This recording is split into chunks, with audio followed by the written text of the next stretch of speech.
Jam-jam. Piliin mo na yung taga-kanto. Para libre bigas na kami. Gusto ko boto na lang ako doon kaysa kay Muslim. Ate na lang doon. Gagawin ka lang collection ni Muslim. At least yun.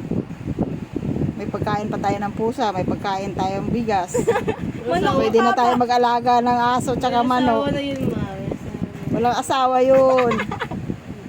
Ano ka? Feeling. Binata pa yun, be. Ate na lang.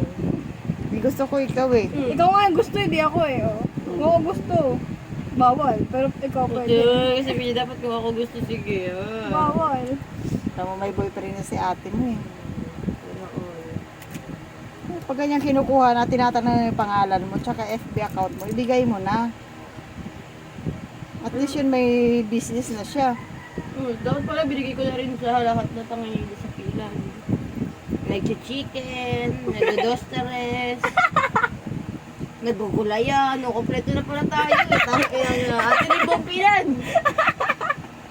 Bigasan, street food.